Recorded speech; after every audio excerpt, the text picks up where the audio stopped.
I'm pretty sure that this stems from that whole reefer madness propaganda. If you don't really know much about CBD, you may think it's gonna get you high. In this video, we're gonna cover that. The answer is no. CBD will not get you high. Now, you may feel more like a sense of calm, and you may get a little bit more tired, but don't worry, you're not gonna end up like Emilio Estevez from The Breakfast Club.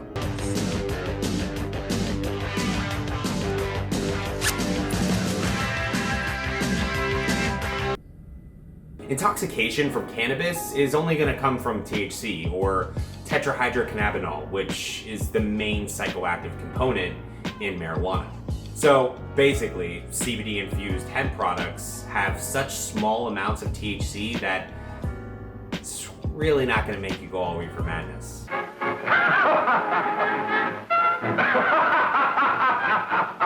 So CBD and THC may be kind of like brothers, but their chemical composition is completely different.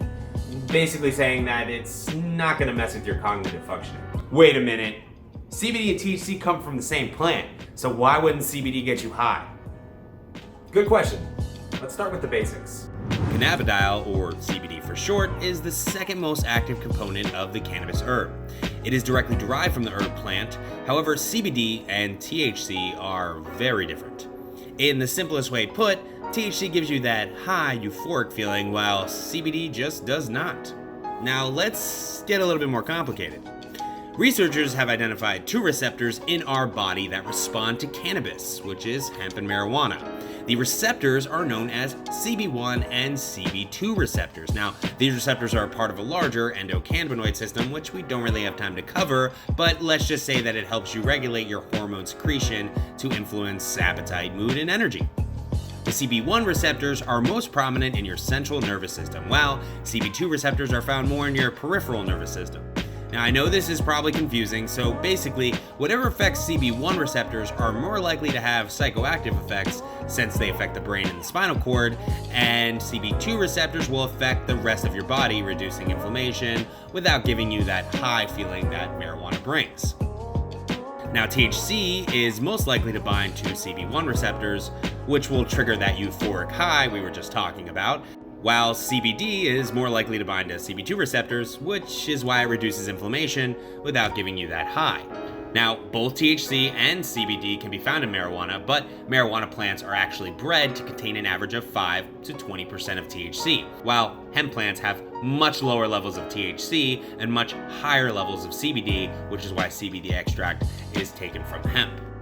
Misleading information about CBD continues to circulate as people confuse hemp and marijuana as the same thing, or use those terms interchangeably for some reason. Now, on top of that, many people have a bad taste in their mouth when it comes to cannabis as a health supplement.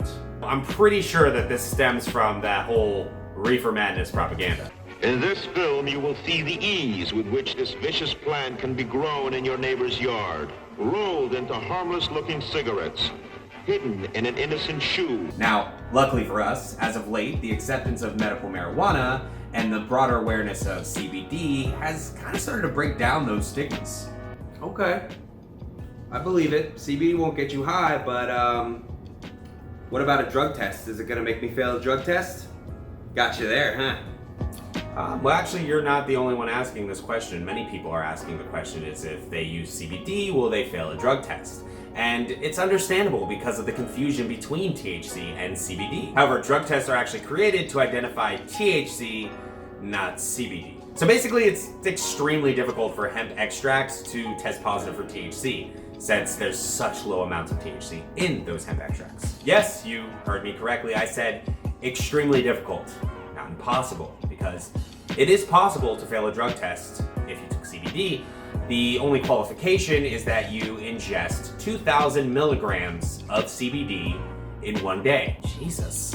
Now, if you're familiar with CBD at all, or CBD products, you'll know that this is a very large amount of CBD to take into your body in one day, and the average user is not going to be doing that. If you are taking in 2,000 milligrams of CBD in one day, I'm pretty sure you'd don't really need to pass or fail a drug test since you have enough money to buy 2,000 milligrams of CBD every day. Now, if you are worried about trace amounts of THC being in your CBD, make sure to go for CBD isolate or broad spectrum instead of full spectrum. Full spectrum will have every cannabinoid that's in the cannabis plant, while as CBD isolate will just be CBD, and broad spectrum will be pretty much everything but THC. We actually do have a whole video that covers this and goes into detail, and if you want to check that out, I'll link it in the description. The issue I see with these drug tests is actually in bad or mislabeled products, not in the CBD itself. Okay, like I said, one of the biggest issues when it comes to drug testing is actually bad or mislabeled CBD products, not the actual CBD itself. In one study that was presented by Bond Miller, 84 different CBD oils, tinctures, and vape liquids were purchased online from 25 different companies to be studied and analyzed. They collected data on cannabinoid profile and potency and compared this to what was advertised on the label. They actually found that nearly 43% of the products had more CBD than indicated on the label, and 26% had less CBD than indicated. Almost 31% were accurately labeled, which means almost 70% of the products were labeled inaccurately. They found THC in 18 out of 84 of the products at varying levels, up to almost 7 milligrams. The study also showed that vape liquids were the most inaccurately labeled, which kind of harkens back to our last video about vaping. Now, on top of that study, Fox 11 also did a similar study with Dr. Oz, where they sent 13 CBD products purchased in stores to a third-party lab for analysis. They found that only one of these products had an accurate label. 2 more products were close to being accurate. 1 had more CBD than labeled, 4 had significantly less CBD than labeled, and 5 of the products had no CBD detected at all. They also found potentially harmful levels of ethanol in a few of the products, as well as one being contaminated with E. coli bacteria. So when shopping for CBD, make sure that you get quality tested products so you never end up with more THC than you bargained for. Now, CBD is not going to give you an intoxicating high, although many people says it gives them a sense of relief. Not that kind of relief. A lot of people say that CBD reduces their anxiety or pain without any adverse side effects, which is pretty awesome. All in all, CBD is not going to get you high, you're not going to fail a drug test, most likely, and it has a ton of proposed health benefits, so why not try?